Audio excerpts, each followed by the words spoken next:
Evet dostlar, maceramın bir diğer ayağı başlıyor. Gördüğünüz gibi otolara geldim.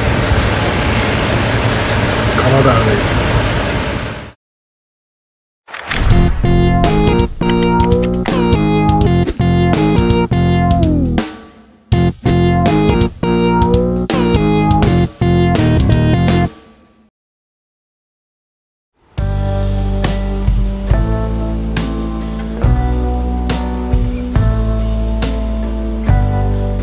Merhaba. Bugün Makedonya gezimin ikinci ayağı olan Kavadar şehrine geldim. Daha önceki videoyu takip ettiyseniz Üsküp'teydim. Üsküp'te eğlenceli 2 gün geçirdikten sonra merak ettiğim bir diğer şehir olan Kavadar'a geldim. Dostlar, burası Kavadarçı.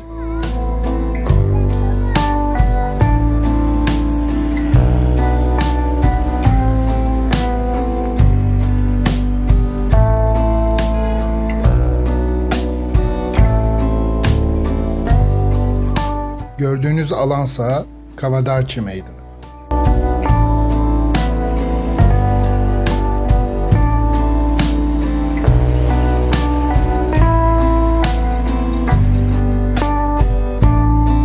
Meydanda yönetim binası mevcut. Etrafında ise oteller, alışveriş yapılabilecek alanlar ve her zamanki gibi çocukların eğlenebileceği bölgeler var.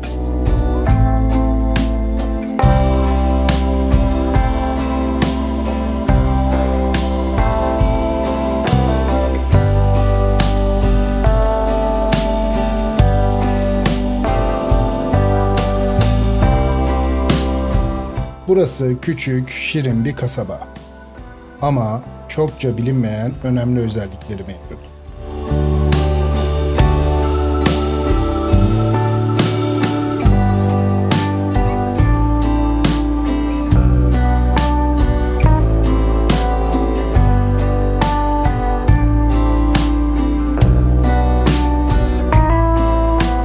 Neden merak ediyorum Kavadar'ı? Nesi var buranın böyle bu kadar merak edilecek diye soracak olursanız aslında Makedonya'nın küçük şehirlerinden biri burası. Makedonya'dan Manastır'a giderken yol üstünde kalıyor. Köprülüğü geçtikten sonra Kavadar şehrine geliyorsunuz. Dediğim gibi aslında küçük bir il, 40-45 bin kadar bir nüfusa sahip. Ortasından çok güzel bir kanal geçiyor, bir su yolu var. Bu su yolunun üstüne ve etrafına kurulmuş olan bir şehirden bahsediyoruz. Klasik Balkan şehirlerinden biri aslında.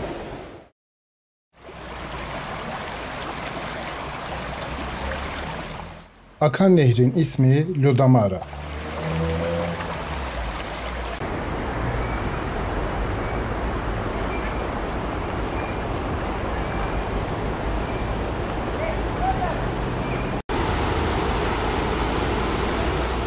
Bu kasabada yapılacak en keyifli aktivitelerden biri, sesi ve görüntüsü çok güzel olan bu su yolunda yürüyüş yapmak.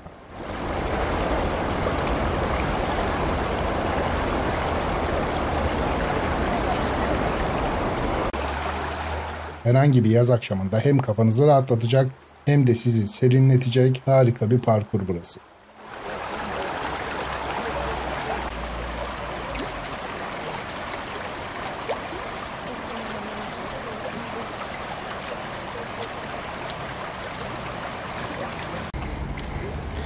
Vallahi dostlar, bu şehrin içinden kanal geçiyor demiştim ya, bu kanalın çevresinde böyle bahar ve yaz akşamlarında yürümek hakikaten oldukça keyifli. Çok güzel bir yürüme yolu yapmışlar. İnsanlar köpekleriyle birlikte çıkmışlar. Koşu yapmak isteyenler koşu yapıyor. Yani sağa solu yeşil ağaçlarla bezeli, ortasından su akan harika bir yürüyüş yolu. Ben buraya hayran kaldım. Yani bu kadar küçük şehirden böyle bir performans beklemiyordum. Ama beni gayet mutlu etti bu kanal çevresindeki yürüyüş turum. Buraya geldiğinizde bu yürüyüşü sizin de yapmanızı öneririm.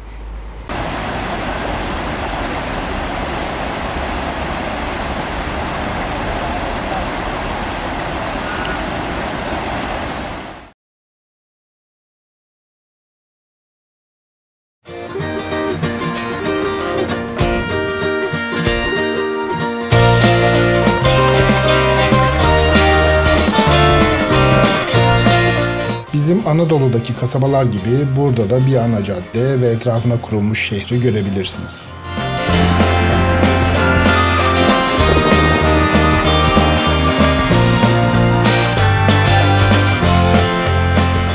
Bu ana caddede yemek yiyebileceğiniz alanlar, çeşitli publar ve tabii ki alışveriş dükkanları mevcut. Yolun bir ucu meydana, diğer ucu ise şehir otogarına bağlanıyor.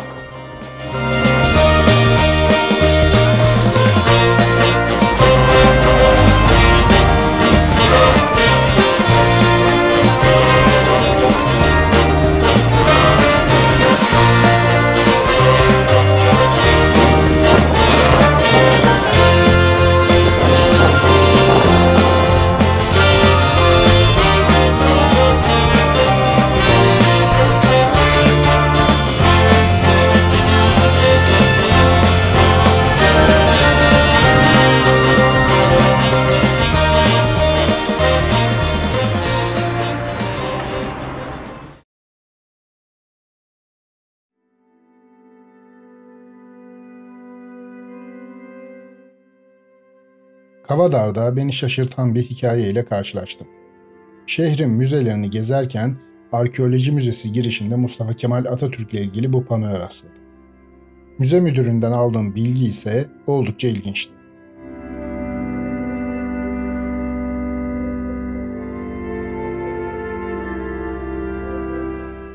Panoda görülen bu silah Mustafa Kemal tarafından Atanas Azovski isimli kişiye hediye edilmiş.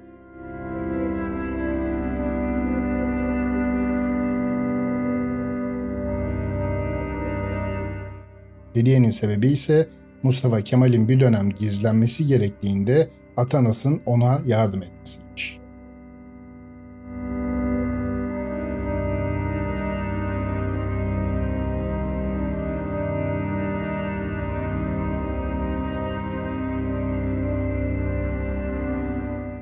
Abdurrahman Bey bir süre gizlenmesi gereken arkadaşı Mustafa Kemal için Atanas'tan yardım istemiş. Kendisi de bu teklifi geri çevirmemiş ve yardımcı olmuş. Dönemin yetkilileri olayı öğrendikten sonra Atanas'a işkenceler yapmış ve sonunda nehre atmışlar.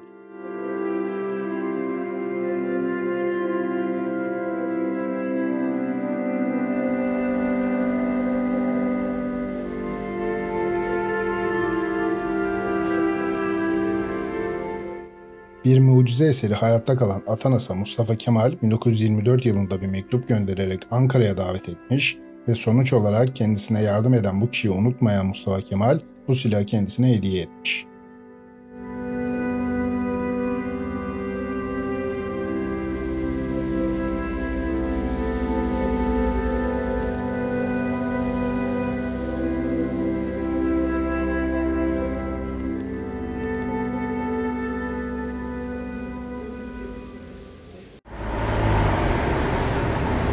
Evet, burası Arkeoloji Müzesi, Kavadar'daki. Size videoda bahsettiğim Mustafa Kemal'in bir hatırası vardı ve o hatıra ile ilgili olan, daha doğrusu Mustafa Kemal'in hediye ettiği söylenilen silah bu müzedeydi. Sabah gördüğümde gerçekten ilginç bir hikayesi var. Burası da Kavadar'daki bir diğer müze. Burada da Makedonya'nın tarihiyle ilgili, gelişim tarihiyle ilgili ilk çağlardan beri günümüze gelen sanatsal, siyasal, kültürel, türlü gelişimlerinin öğelerini görebildiğiniz bir müze oluşturulmuş burada. Küçük ama buraya geldiğinizde gezilesi bir mekan.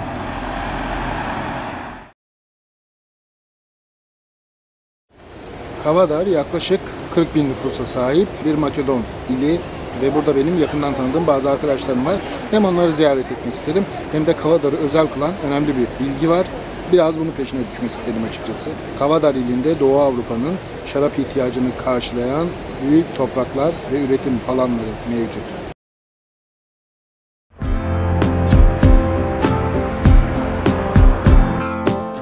Kavadar, Kuzey Makedonya'da Tikveş bölgesi olarak adlandırılan bölgede var olan bir kasaba ve bu bölgenin meyveleri oldukça özel.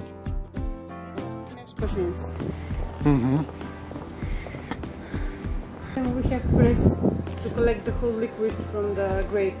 Ah, you put here. Yes, we put here. I cannot see but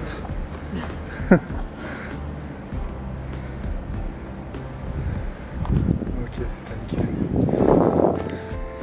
Arkadaşlar burası bir şarap kokuyor, bir üzüm kokuyor. Demek ki gitsin. Mis gibi. Bu bölgenin üzümlerinden yapılan şaraplar Avrupa'da çokça tercih ediliyor.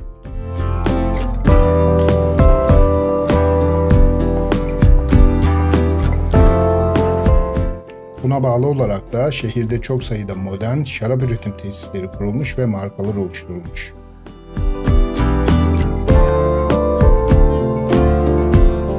Bu tesislerden birini gezme imkanı buldum. Randevumu aldım ve gittim.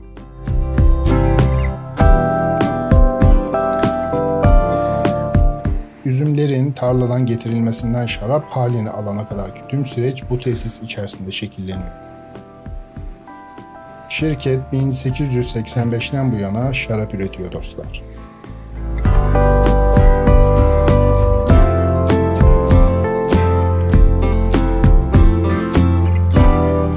Gördüğünüz şişeler markanın kuruluşundan bu yana her yıl ürettiği farklı çeşitteki ürünlerin şişeleri. Her çeşitten bir şişe olmak üzere sembolik bir arşiv oluşturulmuş. Tesiste bir de etkinlik alanı mevcut.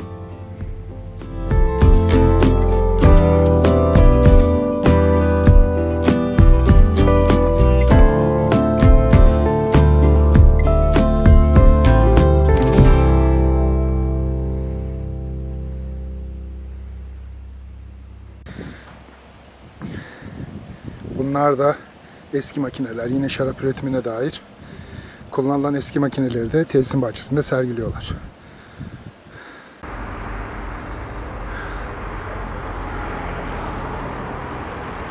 Vallahi dostlar, Kavadar dediğim gibi küçük bir şehir. Ama biraz önce gezdiğim tesis gerçekten bayağı güzeldi yani. Doğu Avrupa'ya ve Balkanlara çok büyük miktarda şarap ihraç ettiklerini söylüyorlar. Tesis gerçekten çok büyük ve çok uzun yıllardır şarapçılık yapıyor. Zaten Kavadarçı'da herhalde bu iş oldukça popüler. Birkaç tane daha böyle tesis olduğunu öğrendim arkadaşlarımdan. Yani Kavadarçı Balkanlara şarap üretimi konusunda en önemli noktalardan biri benim anladığım. Bu küçük şehrinde böyle bir özelliği varmış öğrendiğimiz kadarıyla. Dediğim gibi ben burada güzel vakit geçirdim. Aslında arkadaşlarımın da burada olmasıyla alakalı bir durum bu. Sağ olsunlar beni çok iyi ağırladılar. Yarın yolculuk var. Balkanlardaki gezimin bir diğer ayağına hareket edeceğim.